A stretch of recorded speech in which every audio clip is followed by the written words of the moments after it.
नमस्कार दोस्तों, आपका स्वागत है हमारे चैनल विचार वृद्धि पर। आज हम आपको सुनाने जा रहे हैं महाशिवरात्रि की महान कथा। दोस्तों, एक समय की बात है। समस्त ऋषिगण वेद व्यास जी के पास आते हैं और उन्हें प्रणाम करके पूछने लगते हैं, हे महर्षि व्यास जी, आज हम आपके पास महाशिवरात्रि का महात्म्य सुनने के उद्देश्य से आए हैं। आपसे अनुरोध है कि आप हमें महाशिवरात्रि का महात्म्य सुनाएं। फिर महर्षि वेदव्यास कहते हैं, हे ऋषियों, आप सभी का स्वागत है। आज आपने संसार के कल्याण के उद्देश्य से उत्तम महात्म्य को सुनने की इच्छा प्रकट की है।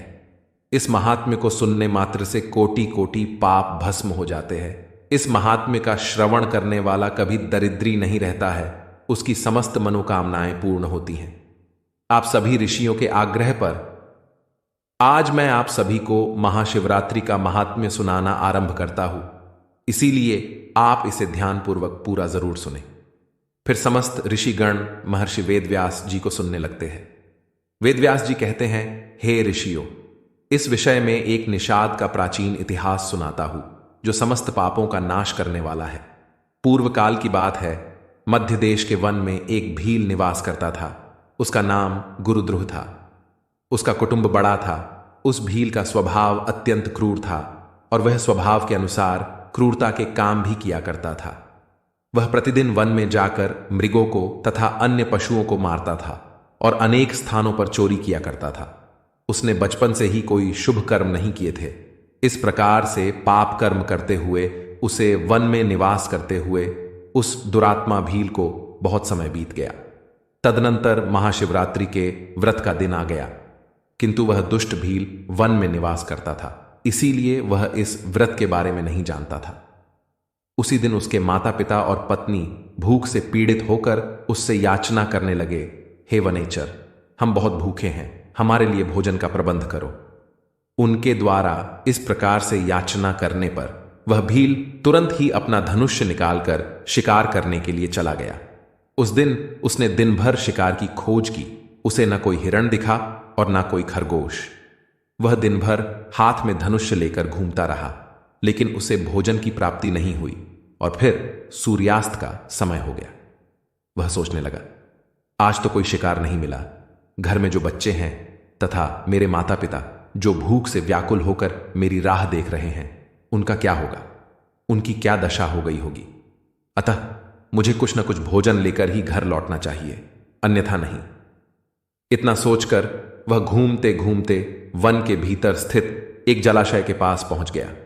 वह जलाशय के समीप खड़ा होकर सोचने लगा, कोई न कोई प्राणी पानी पीने के लिए इस तालाब के पास जरूर आएगा, उसी को मारकर मैं घर ले जाऊंगा। ऐसा निश्चय करके वह एक बेल के पेड़ पर चढ़कर अपने साथ जल लेकर बैठ गया। वहां बैठकर वह राह देखने लगा।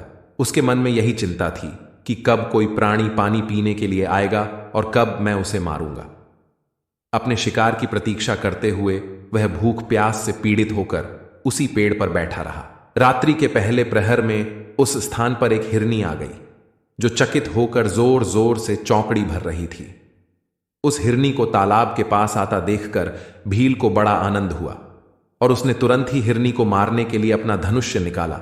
ऐसा करते हुए उसके हाथ के धक्के से पास में रखे लोटे से थोड़ा सा जल और कुछ बेल पत्र नीचे गिर पड़े। उस वृक्ष के नीचे एक प्राचीन शिवलिंग था। वह बेल पत्र और जल उस शिवलिंग पर गिर पड़े। जल और बिल्व पत्र के शिवलिंग पर गिरने से उस भील की पहले प्रहर की पूजा संपन्न हो गई, जिससे अनजाने में ही उस भील के समस्त पाप तत्काल नष्ट हो गए। पेड़ पर हुई खड़खड़ाहट की आवाज से वह हिरनी सतर्क हो गई और उसने ऊपर देखा तो पेड़ पर वह भील अपने हाथ में तीर कमान लेकर बैठा हुआ था। उस भील को निशाना लगाते हुए देखते ही वह हिरनी व्याकुल हो गई और उस भील से बोलने लगी, हे व्याध, रुक जाओ, कृपया मेरा शिकार मत करना। उस हिरनी की बात सुनकर वह भील कहने लगा, हे मृगिनी, आज मेरे घर के लोग भूखे हैं, इसीलिए मैं तुम्हें मारकर उनकी भूख मिटाऊंगा। उस भील के ऐसे वचन सुनकर वह हिरनी अत्यंत दुखी हो गई और सोचने लगी, अब मैं क्या करूं? इस भील से खुद की रक्षा कैसे करूं? ऐसा विचार करके उस हिरनी ने कहा, हे भील भाई, मेरा मांस खाने से यदि तुम्हारे घर के लोगों की भूख मिटती है तो ठीक है, तुम मेरा शिकार अवश्य कर लेना। किंतु मेरी बात सुनो, इस समय मेरे सभी बच्चे भूखे हैं। मैं आखिरी बार उनके दर्शन करना चाहती हूँ। मैं अपने बच्चों को अपनी बहन और स्वामी के पास सौंपकर शीघ्रता से लौट आऊंगी। हे व्याध, तुम मेरी इस बात को झूठ मत समझना। मैं तुम्हारे पास लौट अवश्य आऊंगी, इस पर संशय मत करना। क्योंकि सत्य पर ही धरती टिकी हुई है, सत्य से ही समुद्र अपनी मर्यादा में स्थित है। इसीलिए मैं सत्य का ही पालन करूंगी। उस हिरनी के द्वारा ऐसा कहने पर भी उस भीड़ ने उसकी बात नहीं मानी और उस पर निशाना लगाया। तब उस हिरनी ने अत्यंत भयभीत होकर पुनः इस प्रकार से कहना आरंभ किया। हे व्याध सुनो, मैं तुम्हारे सामने शपथ खाती हूँ, मैं अवश्य लौट कर आऊंगी।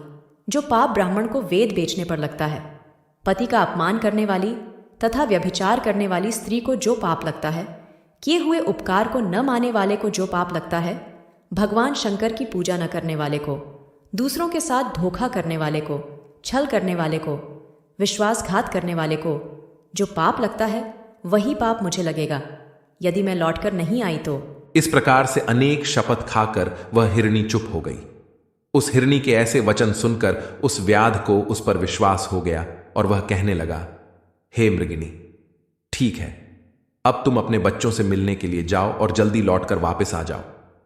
फिर वह हिरनी बड़े हर्ष के साथ पानी पीकर अपने बच्चों से मिलने के लिए चली गई। इतने में ही रात का पहला प्रहर भील के द्वारा जागते ही जागते बीत गया।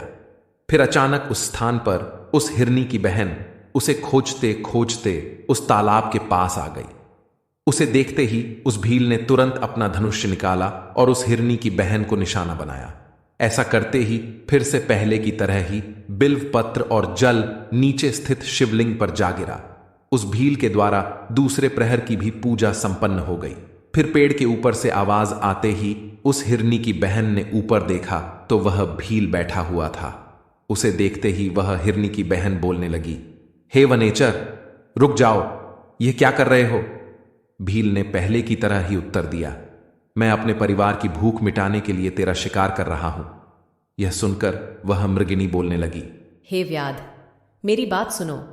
मैं धन्य हूं, मेरा जीवन सफल हो गया, क्योंकि मेरे इस शरीर को खाने से किसी की तृप्ति हो रही है। परंतु तुम मुझे अभी मत मारना। घर पर मेरे छोटे छोटे बच्चे हैं, इसीलिए तुम मुझे एक बार जाने दो। मैं मेरे बच्चों को अपने स्वामी और बहन के पास सौंपकर तुरंत ही लौट आऊंगी। फिर वह भील कहने लगा, मुझे तुम्हारी बात पर विश्वास नहीं है, मैं तेरा शिकार अवश्य करूंगा। पहले ही मैं एक शिकार खो चुका हूं। यह बात सुनकर वह हिरनी भगवान विष्णु की शपथ खाकर कहने लगी, हे व्याध, मैं जो कहती हूं उसे ध्यान से सुनो।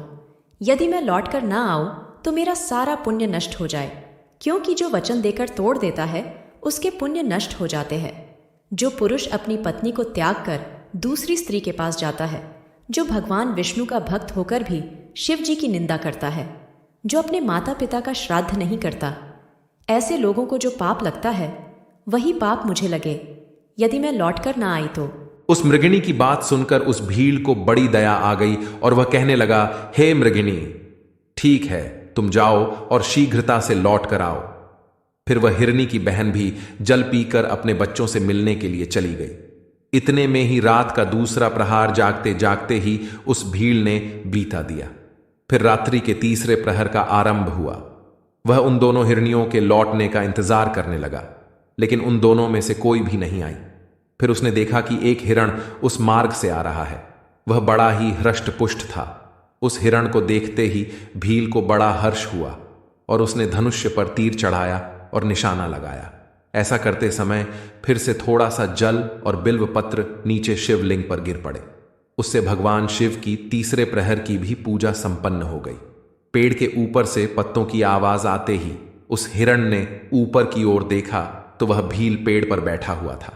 उस भील को देखते ही वह हिरण घबरा गया और बोलने लगा, हे व्याध, क्या कर रहे हो? रुक जाओ। भील कहने लगा, मैं अपने परिवार के लिए भोजन की तलाश में हूं, इसीलिए अब मैं तुम्हारा शिकार करने जा रहा हूं। भील की बात सुनकर वह हिरण कहने लगा, हे व्याध भाई, अगर तुमने यहां पर आई हुई मेरी दोनों पत्नियों को मार डाला है तो बिना विलंब किए तुम मेरे भी प्राण ले लो, क्योंकि उनके बगैर मैं जीवित नहीं रह सकता। जिस प्रकार से तुम्हारे लिए तुम्हारा परिवार महत्वपूर्ण है, उसी प्रकार से मुझे भी मेरा परिवार अत्यंत प्रिय है। यदि तुमने उन्हें जीवन दान दिया है तो मुझे कुछ समय के लिए जाने दो। मैं अपनी पत्नियों से मिलकर लौटकर वापस आ जाऊंगा। उस हिरण की ऐसी बात सुनकर उस भील को बड़ा विस्मय हुआ। उसके मन में रात भर का सारा घटनाक्रम घूमने लगा। वह हिरण से कहने लगा, हे मृग, तुमसे पहले तुम्हारी दोनों पत्नियां यहां पर आई थीं। वो भी ऐसे ही झूठे वचन कहकर गई है और अभी तक लौट कर नहीं आई है। अभी तुम खुद के प्राण संकट में देखकर झूठ बोलकर चले जाओगे और लौटकर नहीं आओगे। फिर मैं किसका शिकार करूंगा? मेरा परिवार तो भूखा ही मर जाएगा। फिर वह हिरण कहने लगा, हे व्याध भाई, मैं जो कुछ भी कहता हूं उसे ध्यान से सुनो। मुझ में असत्य नहीं है। यह सारा चराचर सत्य से ही टिका हुआ है। जिसके वचन झूठे होते हैं उसका पुण्य उसी क्षण नष्ट हो जाता है। इसीलिए हे भील, तुम मेरी प्रार्थना सुनो। शिवरात्रि में भोजन तथा मैथुन करने से जो पाप लगता है, झूठी गवाही देने से जो पाप लगता है, दूसरों का धन हड़पने से जो पाप लगता है, वही पाप मुझे लगे यदि मैं लौटकर ना आऊं। उस हिरण के ऐसे वचन सुनकर वह भील कहने लगा, हे मृग, ठीक है, तुम जाओ, अपनी पत्नियों से मिलकर शीघ्रता से लौट कर आओ। फिर वह हिरण भी लौटकर अपने घर की तरफ चला गया। अब वह हिरण और उसकी दोनों पत्नियां प्रतिज्ञाबद्ध हो चुके थे। वे तीनों अपने घर पर आकर आपस में बात करने लगे। सबसे पहले हिरणी ने कहा, हे स्वामी, आपके बिना हमारे बच्चे जीवित कैसे रह पाएंगे? सबसे पहले मैंने उस भील को वचन दिया है, इसीलिए केवल मुझे ही उसके पास जाना चाहिए। आप और मेरी बहन दोनों यहीं पर रहे। उसकी बात सुनकर हिरणी की बहन बोलने लगी, हे बहन, मैं तुम्हारी सेविका हूं, इसीलिए आज मुझे ही उस भील के पास जाना चाहिए। तुम यहीं पर रहो। उन दोनों की बात सुनकर वह हिरण बोलने लगा, हे प्रिय, तुम दोनों यहीं पर रुक जाओ और बच्चों का पालन करो। माता के समान बच्चों की रक्षा कोई नहीं कर सकता और बच्चों को माता के दूध की भी आवश्यकता होती है। इसीलिए केवल मुझे ही उस भील के पास जाना चाहिए। अपने पति की इस बात को दोनों हिरनियों ने स्वीकार नहीं किया और वे दोनों अपने पति से कहने लगी, हे स्वामी, पति के बिना स्त्री का जीवन नष्ट हो जाता है, इसीलिए हम भी आपके साथ चलते हैं। फिर वे तीनों ही अपने बच्चों को सांत्वना देते हैं और पड़ोसियों को सौंपकर उस शिकारी के पास जाने लगते हैं। उन्हें जाते देख उनके बच्चे भी उनके पीछे पीछे जाने लगे। वह भील उसी वृक्ष पर उनकी प्रतीक्षा करते हुए बैठा था। फिर वे सभी हिरण उस स्थान पर पहुंच गए। उन सभी को अपने पास आता हुआ देखकर वह शिकारी बहुत प्रसन्न हुआ और उसने उन सभी को मारने के लिए अपने धनुष्य पर बाण चढ़ाया। ऐसा करते हुए पुनः थोड़ा सा जल और बिल्व पत्र शिवलिंग पर गिर पड़े। इससे उस भील की चौथे प्रहर की पूजा भी संपन्न हो गई। चौथे प्रहर की पूजा होते ही उस भील के समस्त पाप भस्म हो गए। अनजाने में ही उसने महाशिवरात्रि का व्रत पूर्ण कर लिया, जिससे उसको दुर्लभ ज्ञान प्राप्त हुआ। उसका हृदय पाप से मुक्त हो गया और उसके अंदर भगवत शक्ति का वास हो गया। वह सोचने लगा, ये सभी मृग ज्ञानहीन पशु होने पर भी धन्य है, क्योंकि ये सभी अपने शरीर से ही परोपकार में लगे हुए हैं। ये सभी सत्य का पालन करने वाले हैं, किंतु मैं तो महापापी हूं। प्रतिदिन अनेक प्रकार के पाप करके मैंने अपने परिवार का पालन किया है। अब मेरी क्या गति होगी? मैंने जन्म से लेकर अब तक केवल पाप ही किए हैं। मेरे जीवन पर धिक्कार है। इतना सोचकर उस भील ने अपने बाण को रोक लिया और कहने लगा, हे श्रेष्ठ मृगो, मैं तुम्हारी सत्यवाणी से अत्यंत प्रसन्न हूं, इसीलिए अब मैं तुम्हारा शिकार नहीं करूंगा। तुम सभी अपने घर को लौट जाओ। उस भील के द्वारा इतना कहते ही भगवान शिव उस पर तत्काल प्रसन्न हो गए और वे उस स्थान पर प्रकट हो गए और उन्होंने बड़े ही प्रेम से उस भील से कहा, हे भील, मैं तुम्हारे व्रत से प्रसन्न हूं, अब तुम कोई वर मांग लो। अपने सामने भगवान शिव को देखकर उस भील के हाथ से धनुष्य गिर पड़ा और वह भगवान शिव को बारंबार प्रणाम करने लगा और कहने लगा, हे प्रभु, मैं आपके दर्शन से ही धन्य हो गया, अब मुझे कुछ नहीं चाहिए। भगवान शिव उस भील से कहने लगे, हे व्याध, आज से तुम श्रृंगवेरपुर में जाकर निवास करो और दिव्य भोगों का उपभोग करो। तुम्हारे वंश की वृद्धि होगी, सभी देवता तुम्हारी प्रशंसा करेंगे। फिर एक दिन भगवान श्री राम तुम्हारे घर पर आएंगे और तुमसे मित्रता करेंगे। तुम उनकी सेवा करके दुर्लभ मोक्ष को प्राप्त करोगे। उसी समय वे सभी मृग भगवान शिव का दर्शन करके मृग योनि से मुक्त हो गए और दिव्य देह धारण करके विमान पर बैठकर दिव्य लोक को चले गए। तभी से उस पर्वत पर भगवान शिव व्याधेश्वर के नाम से प्रसिद्ध हुए, जो दर्शन और पूजन करने पर तत्काल भोग और मोक्ष प्रदान करने वाले हैं। महर्षि व्यास कहने लगे, हे ऋषियों, इस प्रकार से अनजाने में ही महाशिवरात्रि का व्रत करने के कारण उस भील को भगवान शिव की कृपा प्राप्त हुई। संपूर्ण शास्त्रों में महाशिवरात्रि के व्रत को सर्वोत्तम कहा गया है। इस प्रकार से मैंने आप सभी को महाशिवरात्रि के व्रत का महात्म्य सुना दिया है। फिर सभी ऋषि महर्षि व्यास को प्रणाम करने लगे। तो दोस्तों, यह थी महाशिवरात्रि की व्रत कथा। इस कथा को पूरा सुनने के लिए आप सभी का धन्यवाद। ये कथा आपको कैसी लगी कमेंट करके अवश्य बताएं। जानकारी अच्छी लगी तो वीडियो को लाइक जरूर करें और कमेंट में हर हर महादेव जरूर लिखें। साथ ही चैनल को सब्सक्राइब करें। आप सभी का धन्यवाद।